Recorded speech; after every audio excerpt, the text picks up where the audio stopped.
Good morning, everyone. We'll get started in just a moment.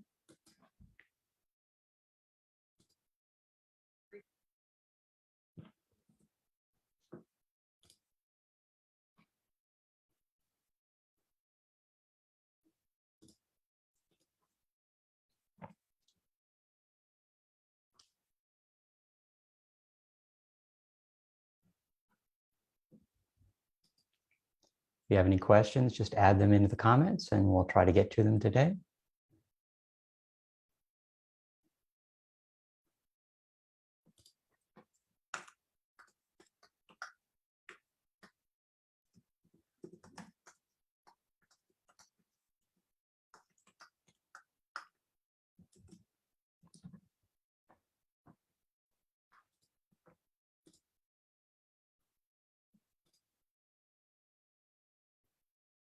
Okay.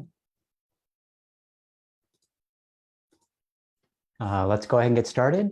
Good morning, everyone. Happy New Year. I'm Sunnyvale Mayor Larry Klein, and thanks for joining me again this week for my first weekly virtual office hour address for the year. This is the 95th installment of my weekly virtual office hour address. We're rapidly closing in on that 100 number. I hope everyone's being safe, staying healthy. You know, we've now reached 662 days since the March 16th, 2020 county health order started the shelter in place in an attempt to slow the spread of COVID-19. We've seen, you know, it's been a roller coaster ride of case counts and, you know, people basically testing positive. You know, 21 months ago, I converted my weekly office hours at a local coffee shop into this weekly live stream address and haven't missed a week since. I'm now, of course, following up this weekly live stream with in-person events at Being Seen on Murphy Avenue. So if you want to talk to me face-to-face, usually, you know, outside, but depending upon the weather, of course. But if you want to meet with me, you can email me to reserve 15 minutes or 30 minutes, or just drop in if you have a quick question, quick comment, or something of that nature. You know, people still say they enjoy hearing from their mayor each week, and you know, it allows me to take a look back on what's happened over the last few weeks, and it also provides me a chance to give you some updates, some news, you know, provide some general words of encouragement, and I think answer people's questions. And a lot of people always have the same questions, but I just want to thank you for allowing me to continue to represent you and work for Sunnyvale during difficult times. You know, about 6 months ago, I started changing my background art every week with art provided by artists from the Sunnyvale Art Club. And this week's piece is called Blooms. It's by Melissa Medina. So if you want to purchase this piece of art, just contact me and I'll put you in contact with the artist. So let's go ahead and get started and talk about what's happened at the federal, state, county, and city level over the last 2 weeks. Things have been a little slow, especially last week, and slowly getting busier this week.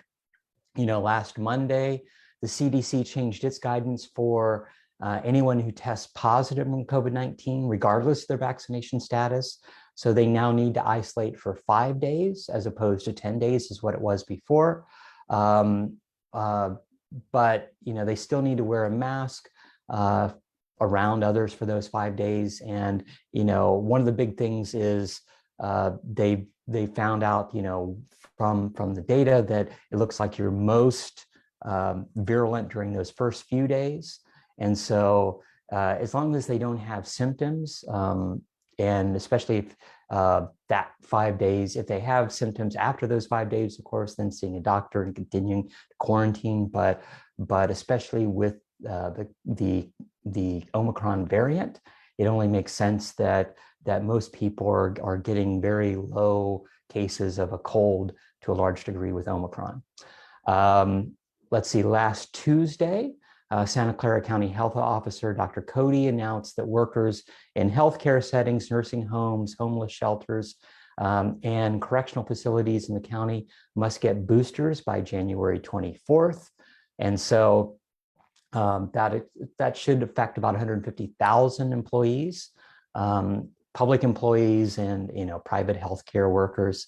This is all related to Omicron, and you'll hear this this continual thread throughout the address today about how much more transmissible Omicron is. What Dr. Cody said is, the cases in Santa Clara County are spiking, and the vast majority of them are Omicron based. Hospitalization rates are still a little flat, but Dr. Cody thinks that they will continue to rise in the next few weeks. So we'll see how that goes. Last Thursday, Governor Newsom declared a state of emergency in 20 California counties because the record snowfall and rainfall that have knocked out power. They closed roads, freeways, caused debris, and lots of hazards around the state. So the good news, of course, is that, we're now about 160% of normal for the snowpack for this date in the season. We do have multiple months left in our rainy season. So we'll see how things go. They're still predicting a dry winter. So we'll see, we're above average for at least this point, but, we still haven't met our average rainfall, and we've had several years of drought. So definitely, we need to continue to conserve wherever you can. Last Sunday was the last day for our ice rink in downtown, at least for this season. And, I suppose it was a very successful event this year, more than even 2 years ago when we had it.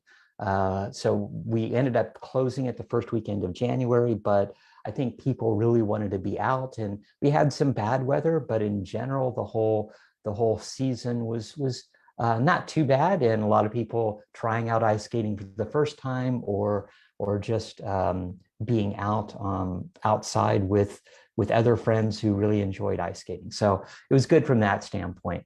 And then as far as this week, on Monday, the U.S. met a somber record. We added more than 1 million people to the COVID-19 case count just on Monday. And this really shows the scope of this surge of infections over the holidays.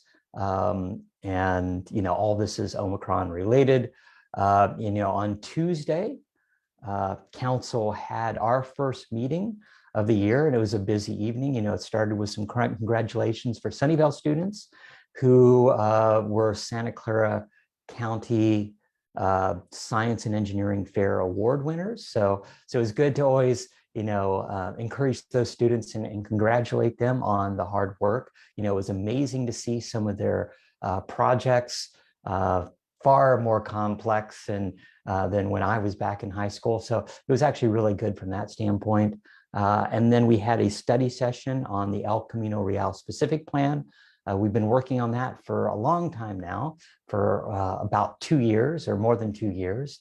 And what we're trying to do is, rezone El Camino Real to have a certain amount of mixed use, but not lose that retail component. So making sure that any retail that's going in, or any housing that's going in, has a large retail component. So we continue to make that community walkable, as well as maintain our sales tax base from a city standpoint. So, that was good to see where staff had gone as far as picking certain nodes that were critical, that made a lot of sense for adding housing, but not losing that retail component that's part of that's kind of critical to Sunnyvale. And then we had a large ceremonial portion of our meeting. It was for Councilmember Fong, or previous Councilmember Fong, who's departed, council back in November to go work for the governor as Northern California director. So that's basically kind of the north half of the state.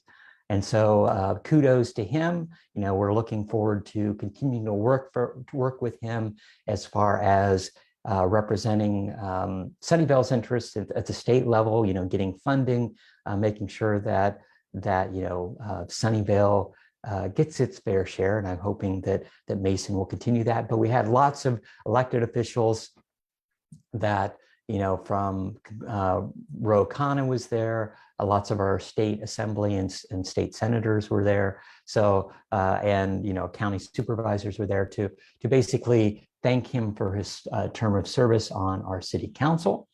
And then, of course, from a main meeting standpoint, we had lots going on. We adopted an urgency ordinance, amending several portions of our city code relating to State Bill 9, so SB 9, which was mainly covered two things. It covered splitting single-family residence lots into 2 lots, and then it also talked about adding duplexes. So one of the things that the state officials did last year, the legislators did last year, was pass SB 9, which went into effect at the beginning of this year. And what that bill ultimately did was say any single family neighborhood property with 1 house could conceivably go up to 4 houses, whether or not that's split it and have 2 duplexes on each split lot, or conceivably split it and have 2 single family homes as well as an ADU on each lot. So this was in reaction to that. And, so I kudos to staff for simplifying what was I'll say, a very poorly written law, and we wrote multiple letters against this. From a Sunnyvale standpoint, we've been very forward thinking on, what we can do in the city. We have, I was on the planning commission when we created flag lots. So we split single family lots. So it is part of it was part of our process already.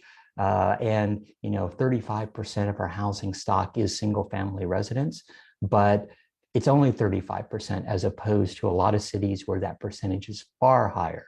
And so we have a good number of, mobile homes and apartments and condos. So we have a good mixture within our city of different housing elements. And so this state law was really focused on other cities. I know Palo Alto had their first SB 9 lot split, a property that's being split into 4 properties already this week. So they had their first application as far as that's concerned. So what we did, staff, I think, simplified what the state was doing to a large degree, had what I'll say is very clear nomenclature as whether or not it's a split lot or it's a duo, it's basically a duplex lot. And so I think, a kudos to them for doing that, because and I've actually forwarded some of that legislation or what our ordinance is to the state senators and state assembly people, because this is how you basically should be writing bills, to make it very clear on what the effects are going to be.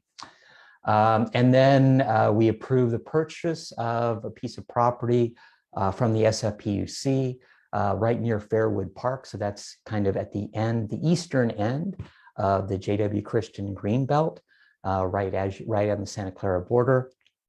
And conceivably, ultimately, that will be a pocket park or maybe some other opportunity. But and so that was basically kind of 2 medium-sized properties that we were able to purchase. And so from that standpoint, I think it's very positive to always being able to have a certain amount of land from a city standpoint. Council also selected our new vice mayor. So congratulations to Councilmember Cisneros. And so she is the council member for District 2, which is the downtown area. And so that's a 1-year term. So we do that every year. And then we chose our intergovernmental responsibilities. So all the different other boards and commissions and committees that our council members represent. So, we have our council meetings several times a month, but we also represent the city, like on the VTA, on Caltrain, on lots of different regional organizations. And so that's one of the things that we split up those responsibilities. And finally, we chose the seats on the dais, which hopefully at some point this year, we will be back in person. But for now, we continue to do remote meetings from a council standpoint. And then on Wednesday of this week, Governor Newsom had a press conference adding several other counties to the drought emergency. And so he emphasized, of course, that the drought isn't over, even with the rains that we had recently. People are still predicting the dry months ahead. So we'll see. Hopefully that they're wrong, and we have a rainy year. And then, of course, the State Water Board voted to approve emergency rules to prohibit wasteful uses of water. That's like hosing down driveways and sidewalks and running sprinklers so much that water runs into the street. So fines for violators could reach $500, although enforcement would be up to local water agencies. So, and then it also set a 1-year expiration on those rules. So from a city standpoint, we already have basically required that people only be watering their lawns 3 days a week. But there's, this is something similar to what we did back during the last drought. And it was temporarily put in place, between 2012 and 2016, but then dropped when some of the water agencies complained that it infringed on water agencies' water rights. So we'll see how well this rolls out. But whatever you can do, continue to save water wherever you can. Continue to shower with your bucket in your shower, as I do every day. And I think that's the best thing. It's like continue. From looking at our water usage, we are down. We are meeting some of the goals, but I think statewide, I think we're only down about 7%. The goal was 15. I think we're right. We're right around 14%, 15% from a city standpoint. But definitely, if you look at this statewide, there are counties that have not reduced water usage at all. So from that standpoint, do what you can to save water in your everyday use. And then on Wednesday, Santa Clara County Health had a press conference basically to announce that COVID cases had gone up about 5 times in the last 2 weeks, both at the California, the state level, and of course the county level. Dr. Rivera predicted, California's trajectory will be pretty much the same as the East Coast pattern, where they had their first surges. So we're kind of seeing that happen. Hospitalizations and deaths, however, are much lower than they were this time last year. So that's positive. And Santa Clara mainly has been doing a great job with vaccines and boosters.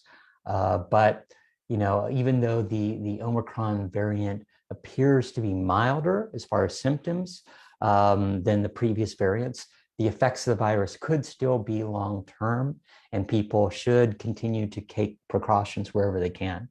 So, ultimately, the number of new and positive cases could be even higher than reports show, mainly because people are facing challenges in getting tested. There's been lots of long lines at testing sites since the holidays began. We'll talk about that. Actually, on that note, might as well move to our weekly COVID numbers. The Omicron variant continues to be, the big thing of note around the nation, around the state. From a national standpoint, we've now reached 57.8 million cases. That's 5 million, 5 million new cases just in the last week. Last week it was 2 million from the week before. So it's truly amazing how quickly this is spreading around the U.S. And all that and that has to do, of course, with how well it's transmitted. But even then, not everybody who could get tested is able to get tested. So, nationally, we've had 245 million people vaccinated with at least 1 dose. So about 86% of our adults have at least 1 dose, and 73% of adults are fully vaccinated. So that's looking better. And then we've already had, an additional 9,000 deaths in the last week. So we're about 829,000 deaths of people with that have tested with COVID. So we continue to see people being affected by COVID. From a California standpoint, we've leapt to 5.5 million positive cases. That we're now having over 36,000 cases a day now, and so that's up. So to put that into perspective, a week ago we were doing about 12,000 cases a day. And 2 weeks ago, we were doing about 5,000 cases a day. So it's 3 times as many cases every day than just a week ago. So that's showing you what's happening from a state standpoint. The governor is trying to get testing to all students. Definitely, we didn't reach all those goals as we were hoping before the school year started, and we're still testing as much as possible, but there are shortages in tests.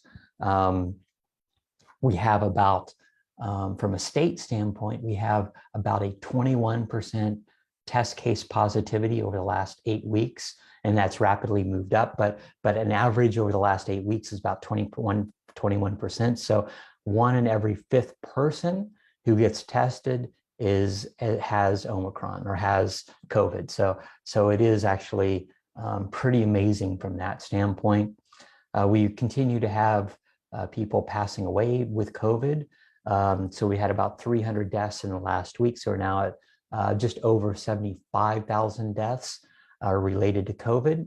And then on a positive note, we've had over 65 million vaccines administered, about 1 million just in the last week. And so we're still about number 10 on states with people with at least 1 shot, about 79%, and 15th with those that are fully vaccinated with 71%. So, a state standpoint, we're still getting, people vaccinated, continue to get them boosted. From a county standpoint, we had our highest reported 7-day rolling average on Tuesday with about 1,300 cases. And the surge is really higher than the surges caused by Alpha and the Delta variants as far as that's concerned. And then yesterday, as far as cumulative cases, we're now over 183,000 cases just from our county, up over 18,000 cases since just last week.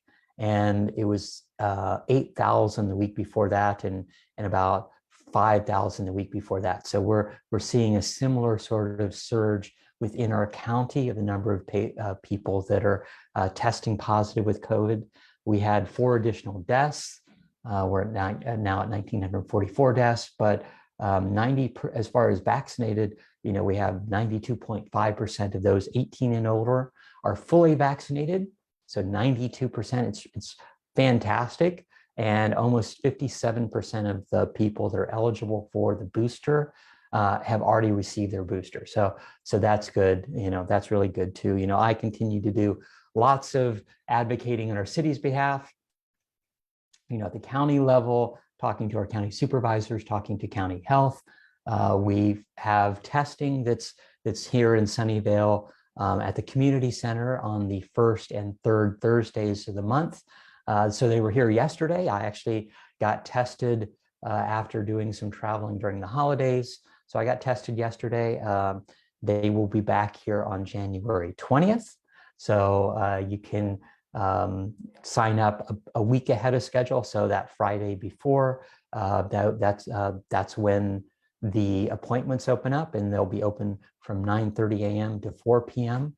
And appointments do go quickly. I've heard almost all the sites that were opened by the county this week, pretty much all the appointments were filled out. So definitely you can go to scfreetest.org and you can see what sites are open around the county and set up an appointment as far as that's concerned. If you still need to get vaccinated or boosted or get your flu shot, you can go to scfreevax.org and see the multiple places around the county that are available for people to get vaccinated, to get boosted, or to get their free flu shot. Let's go ahead and talk about some upcoming events. On Sunday, there is a free bike repair workshop and a safety check at Plaza del Sol. So that's right, that's the park right across from the Caltrain station, and that'll be happening from 11 a.m. to 3 p.m. So if one of your goals for the new year was to get out on your bike, time to go take it in for a tune-up. So you can go there to Plaza del Sol. And I'll post something about where people can, reserve a spot if they want, or they can just show up and figure out when conceivably there's free time for them to get their bike service. But volunteer mechanics perform basic maintenance and repairs, and also they'll actually teach you how to verify that your bike is safe to ride before you head out on your bike every time. So good from that standpoint if you want to get out on your bike in 2022. And then as far as upcoming meetings, there are several Sunnyvale redistricting meetings that are coming up. So the map proposals for redefining our 6 district boundaries are up. So if you go to sunnyvale.ca.gov/redistricting, you can take a look there at what the maps are. And you can voice your opinion at several upcoming meetings. There's a joint meeting between City Council and the Redistricting Commission next Thursday, January 13th at 6 p.m.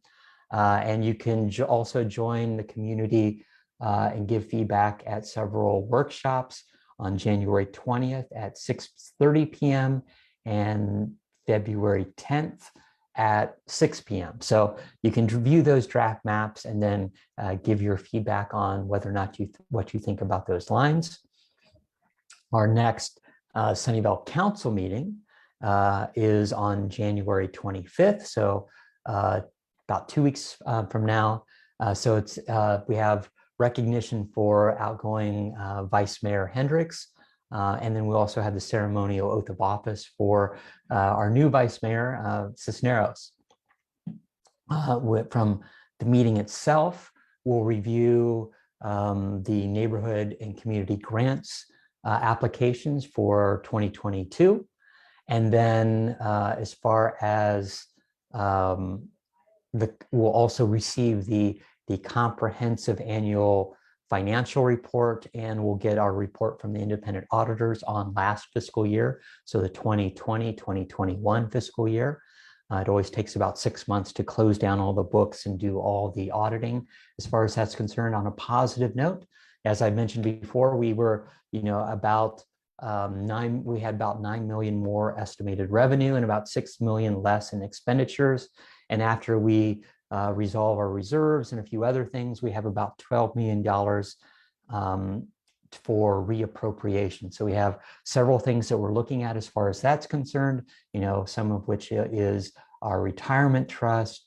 We're looking at several things to conceivably do to deal with some of the unhoused issues. So all that's a very positive thing, to always have a little extra money. That's always the driving thing, is trying to maintain city services and hoping that at the end of every fiscal year, you have a certain amount of money.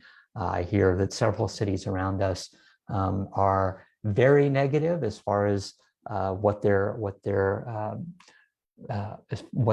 they ended up as far as their fiscal year was concerned. And so I think Santa Clara is somewhere on the order of $36 million in the red. So it's always positive to be ahead of the game and then figuring out how you can spend those additional funds. And then our all-day workshop. So our all-day strategic workshop that happens every year, that's going to be on Thursday, January 27th. And it's supposed to be in person, but with Omicron, it looks like we'll probably move that back to remote, but we'll be finalizing that in the upcoming week or so.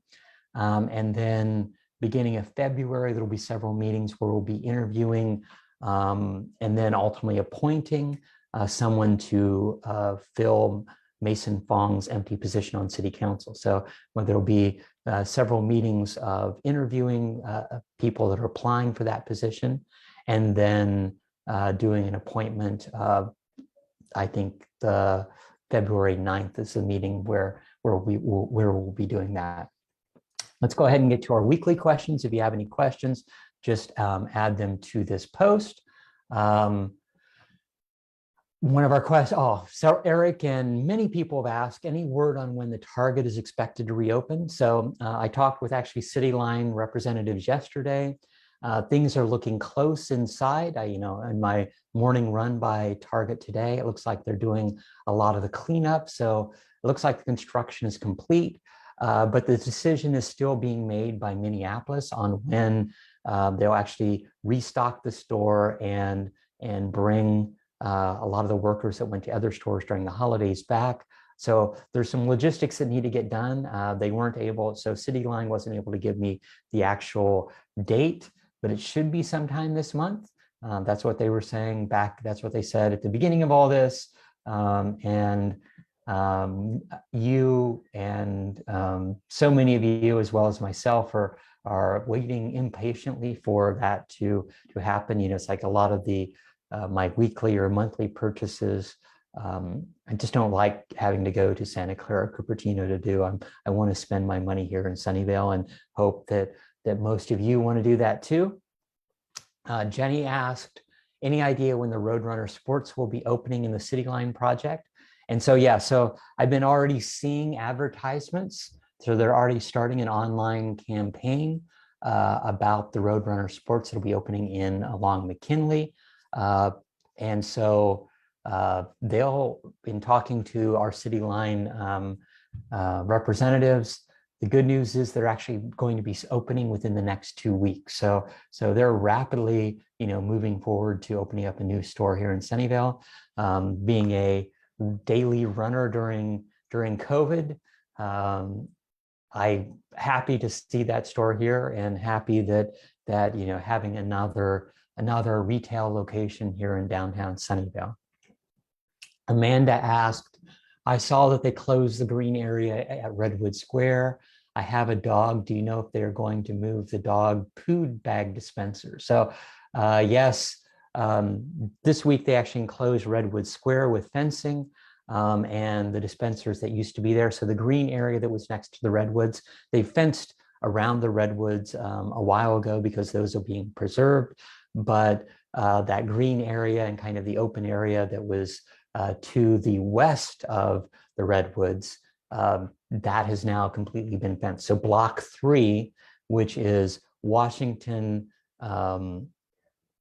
Murphy, TAFE, and McKinley, that whole block is now fenced in. And so they'll be doing a groundbreaking later this month for what they'll be doing there, but that's basically creating those 2 levels of underground parking and then kicking off the construction of retail on the bottom with housing above an L-shaped portion around Redwood Square, and then 2 retail with office space above along Washington Avenue. So all that construction will be, the groundbreaking for that will kick off a little bit later this month.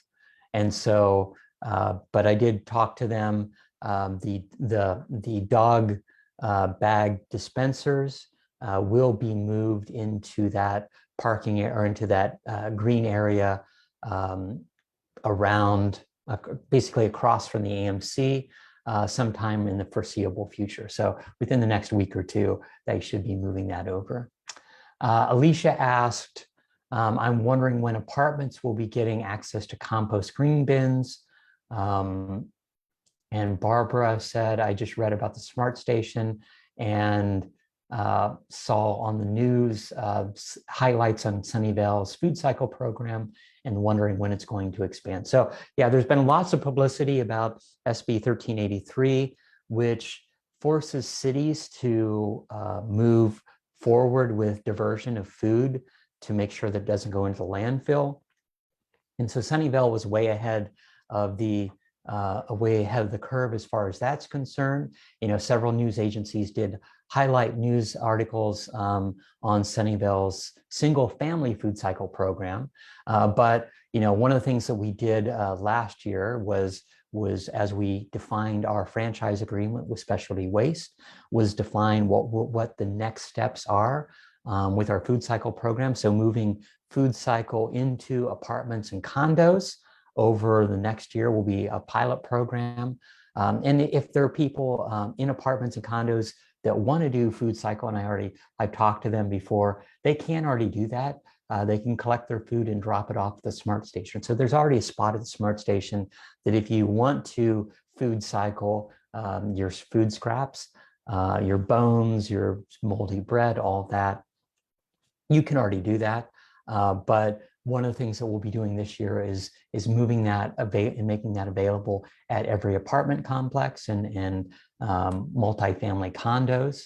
And then one of the other things that we'll be doing this year is starting to deal with food diversion even earlier in the program. So working with restaurants, working with cafeterias at some of our high-tech companies to make sure that edible food gets to people in need. So going to shelters, going to, locations where it can be redistributed, like Sunnyvale Community Services, to people that could have a warm meal or a meal that they could then reheat. So trying to make sure that any food doesn't go to waste was one of our goals. So looking, and I've been working with food runners for a while as far as that's concerned. Let's see, any other questions? I don't see any. So let's go ahead and wrap up. Thanks for joining me again for this first week of 2022. As we look forward to the year, I'm hoping that things get better and we finally get a full handle on COVID. I'd love to meet more of you in person and be comfortable eating indoors and meeting indoors. I want you all to know that no matter what the challenge is, I'm always really proud of our residents and our city, especially over the last 2 years. During COVID, I'm super thankful for what our residents did of stepping up and helping out others in need. The future remains certain as we see, new issues always come up every week, it looks like, but your actions really do make a difference. Your attitude has been fantastic. And I thank you for that. So Sunnyvale will emerge from this as a stronger community. We are in this together. We will get through this together. Thanks for listening. Have a happy and healthy and prosperous 2022. Until next week, take care. Goodbye.